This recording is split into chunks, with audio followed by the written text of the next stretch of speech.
World war one کے بعد جب خلافت عثمانیہ آہستہ آہستہ ٹوٹنے لگی تو جزیرۃ العرب، ارمینیا اور باقی تمام چھوٹی اسٹیٹس جب خلافت عثمانیہ سے الگ ہونے لگی تو اس وقت انڈین مسلمان جو پہلے ہی اپنی پریسٹیج، اپنی ریسپیکٹ اور اپنا مقام کھو چکے تھے، ان کو محسوس ہوا اگر خلافت ختم ہو گئی تو یہ اسلام کو بڑا نقصان پہنچے گا، کیونکہ خلافت ہی ایک انسٹرومنٹ ہے جو ان کو یونائٹ کر سکتا ہے۔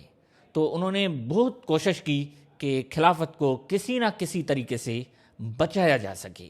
اس کے لیے یہ viceroy of India, British prime minister کے ساتھ بھی انہوں نے کئی ملاقاتیں کی، مگر کوئی بھی کامیابی ان کو نہیں ملی۔ تو انہوں نے یہی سوچا تو جو خلافت کا دشمن ہے وہ حقیقت میں اسلام کا دشمن ہے۔ پہلے یہ برطانیہ کو صرف انڈین مسلمانوں کا دشمن مان رہے تھے، اب یہ برطانیہ کو اسلام کا دشمن ماننے لگے۔ تو ان کے نزدیک اب دو ہی آپشن موجود تھے، یا تو یہ جہاد کریں، مگر اس وقت انڈین مسلمانوں کی جو حالت تھی وہ جہاد کرنے کے قابل نہیں تھی۔ تو دوسرا آپشن ان کے پاس یہی تھا کہ یہ ہجرت کریں۔ تو اب انہوں نے انڈیا کو دار الحرب ڈکلیئر کیا اور افغانستان کی طرف انہوں نے ہجرت کرنے کا سوچا، جس کو انہوں نے دار الاسلام ڈکلیئر کر دیا۔ تو خلافت موومنٹ کے جو بانی تھے مولانا محمد علی جوہر، مولانا شوکت علی جوہر، عبد الباری اور ابوالکلام، انہوں نے ہجرت موومنٹ کا آغاز کر دیا۔ پہلے اخبارات میں یہ باتیں ہونے لگی کہ امیر امان اللہ افغانستان 3 سال تک اپنے مسلمان بھائیوں کو اقتصادی معاشی سپورٹ دے گا تاکہ وہ صحیح طریقے سے افغانستان میں سیٹل ہو سکیں۔ جیسے ہی ہجرت موومنٹ اسٹارٹ ہوئی تو یہاں کے مسلمان اپنی جتنی بھی جمع پونجی تھی وہ خرچ کر کے جیسے ہی افغانستان پہنچے، شروعات میں تو ان کو داخلہ مل گئی، بٹ جیسے ہی باقی مسلمان ہجرت کرنے لگے تو امیر امان اللہ خان نے ان کے لیے ہجرت کے دروازے بند کر دیے۔ 30 سے 40 ہزار انڈین مسلمان افغانستان کی طرف ہجرت کرنے نکلے تھے، تو برٹش ریکارڈ کے مطابق اس داخلہ کی بند ہونے کی وجہ سے 3 سے 4 ہزار مسلمان بھوک، افلاس اور باقی کنڈیشنز کی وجہ سے وہاں پہ ان کی وفات ہو گئی۔ مگر مسلمانوں کے ریکارڈ کے مطابق 10 سے 12 ہزار مسلمان شہید ہو گئے۔ تو یہ جو اخوت کا کانسیپٹ تھا، اسلامک امہ کا کانسیپٹ تھا، یہ بالکل شیٹر ہو گیا۔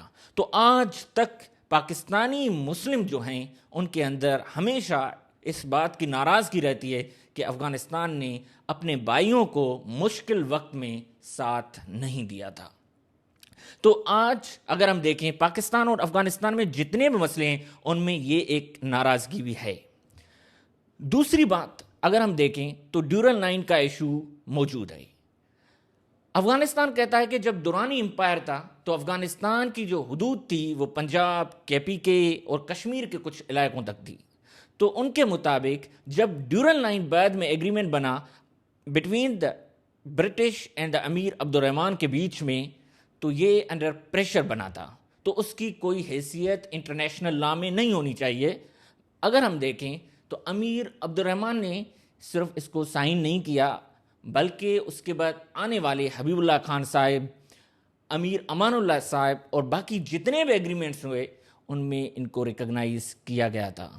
تو پاکستان کی جب آزادی ہوئی تو اس وقت افغانستان نے اس ایشو کے بنیاد پہ اپنے اسلامی برادر کنٹری کو UN میں ریکگنائز نہیں کیا اور اس کے خلاف موشن موو کیا۔ بعد میں وہ موشن انہوں نے وتھڈرا کر دیا، مگر اس کے اثرات آج بھی افغانستان اور پاکستان میں آپ کو ملیں گے۔ تیسرا اگر ہم دیکھیں پاکستان کے جو مسلمان ہیں اور جو افغانستان کے مسلمان ہیں ان کی قومی سوچ میں آپ کو واضح فرق نظر آئے گا۔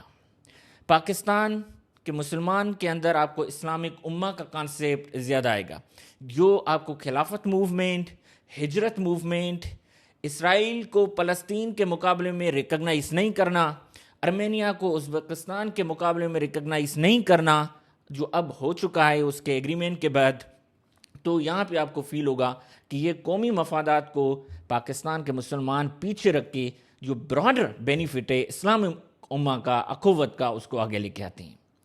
بٹ جب آپ افغانستان کی ایک قومی سوچ دیکھو گے تو انہوں نے 1919 میں امیر امان اللہ نے قومی، معاشی اور اقتصادی مفادات کو اسلامک امہ کے اوپر رکھا، مسلمانوں کے لیے ہجرت کے دروازے بند کر دیے. اور یہی سوچ آج بھی آپ کو نظر آئے گی. جب پاکستان اینڈ انڈیا کی جنگ چل رہی تھی، ایک تعلقات تناؤ کا شکار تھے، تو اس وقت افغانستان ان کے ساتھ ملاقاتیں بھی کر رہا تھا اور خوشگوار موڈ میں تصویریں بھی آ رہی تھی.